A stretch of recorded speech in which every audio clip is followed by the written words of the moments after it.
YouTube? I'm Ty from the Gaming Help, and today we're going to give you a dual review between two zombie games. Deadlight, a pretty cool indie side-scroller, 2D with a 3D aspect zombie hunting game, or should I say survival game, and State of Decay, an RPG zombie game which really teaches you the value of resource management.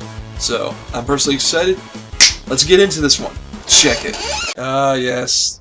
There's nothing like presenting a scary, creepy game through a comic book narrative. The game starts off pretty basic as a tutorial level.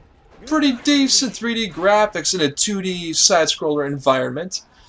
Your character starts out, unfortunately, completely unarmed, but that gives you, the character, a chance to develop your skills, because primarily what this game relies on you to do is climb all over the place. This guy is like a Spider-Man wannabe. He can get around basically just about any obstacle, because in this game, you're not going to take on giant groups of zombies and live. You're going to die every time you do that. What you got to do in this game is avoid them as much as possible. Sure, you get weapons, and yeah, you can kill one, maybe even two at once, but after that, you're really pushing your luck. You can get guns, but ammo is very scarce in this game, so it's best just to avoid, you know? Yeah, your stamina meter will deplete every time you try to use melee combat, and apart from that, you also will explore very interesting environments, because this game captures the very grim and dark and gritty environment of what you would expect in a zombie setting. So it's really well done.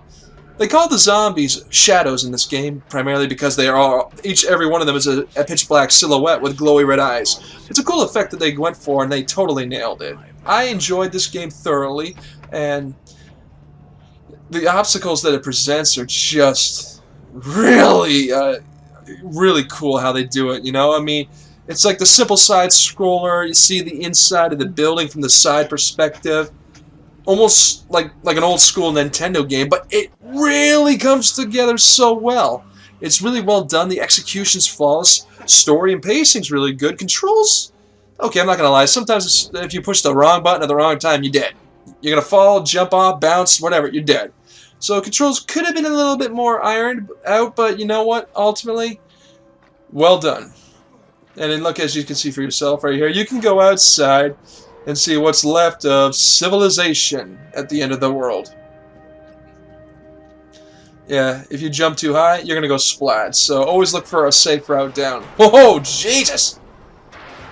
Okay, why is the top of the roof collapsing? I mean, it's not like buildings are connected to each other.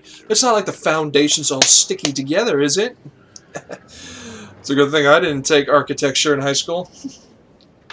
There's going to be some puzzles in this game, but it's really nothing that you can't handle. It's pretty simplistic, but at the same time, if you don't pay attention, you're going to die a lot, so just keep that in mind.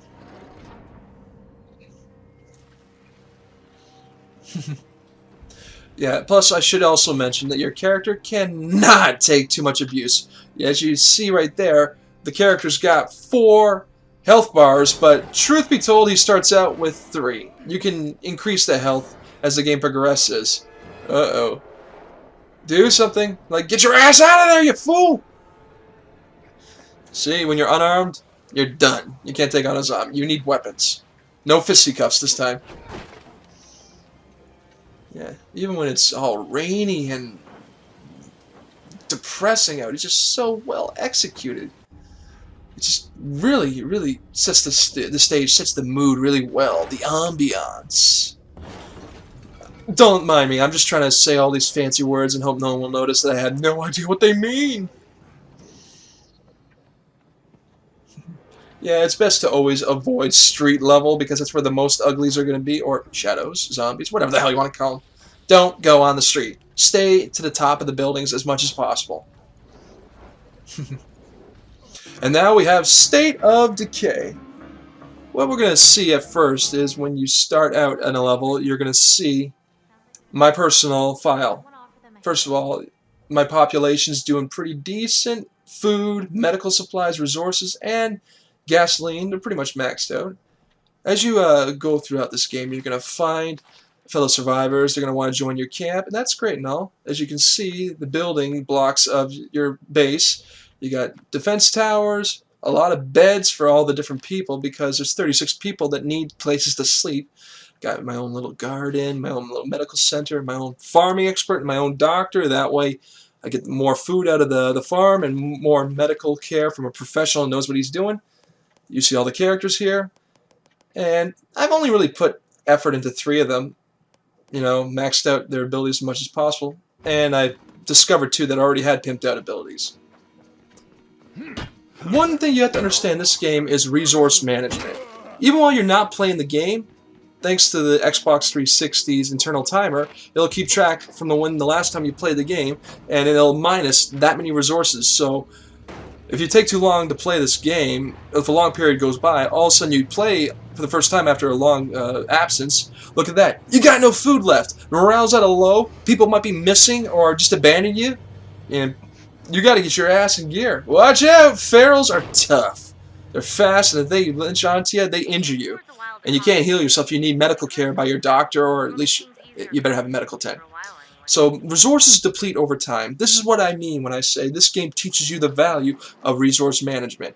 When you go out and you raid houses to look for stuff to, you know, pool with your resources, not only does it earn you respect and renown, which is usually a form of currency in this game, and also increases morale, but it also makes your people last longer. You know, if you get them a lot of food, they'll be able to eat. If you get them a lot of medical resources, you'll have more meds to go around. Stuff like that. You can load all your loot in the back of your vehicle. I suggest stick it to the pickup trucks because they can hold the most stuff. Plus, they can take the most abuse because if you are too rough on your vehicles, they will eventually explode. Yeah, GTA style. Yeah. Deposit all the goods. But don't take forever because this is not pause the game. You will get jumped if you're not paying attention. You got to keep your head on straight. And it should also be mentioned. It really should be. If your character's dead, oh, second feral dead. 2 ferals at once in one playthrough. Oh, so many hordes. A congregation of zombies. If you kill them all at once, it increases your morale. But like I was saying, what was I saying? Oh yeah, if your character dies, he or she is gone, never coming back. All that time and effort you sunk in them, the game don't care. The game is going to take that person away and it never coming back. And it will instantly save the progress when you die too. Seriously? 3 ferals in one playthrough? What the hell? It's like this game's out to get me. I mean, it's not like it's personal or anything. I mean, come on, guy.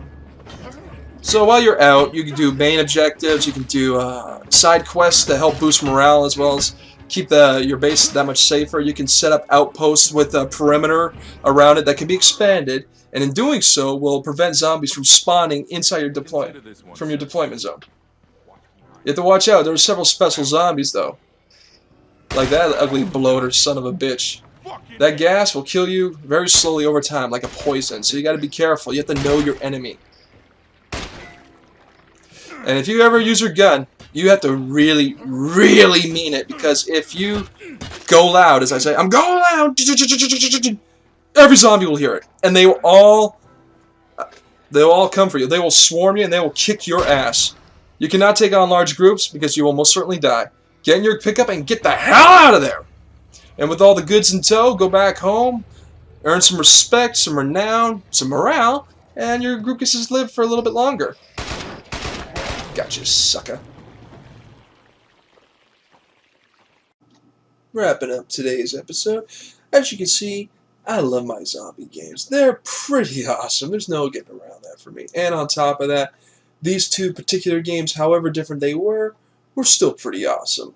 They were badass. One was done in the classic 2D side-scroller way, and with a 3D spin on it, and the other was completely sandbox RPG, almost in the vein of MMO RPGs.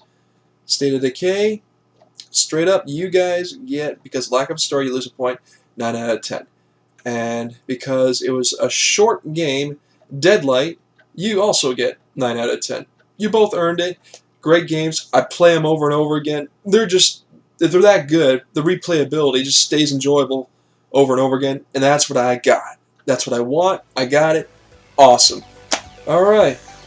And that being said, Thanks a lot for tuning in. I hope you enjoyed what you saw. I personally had a blast making this one, and we'll see you next time.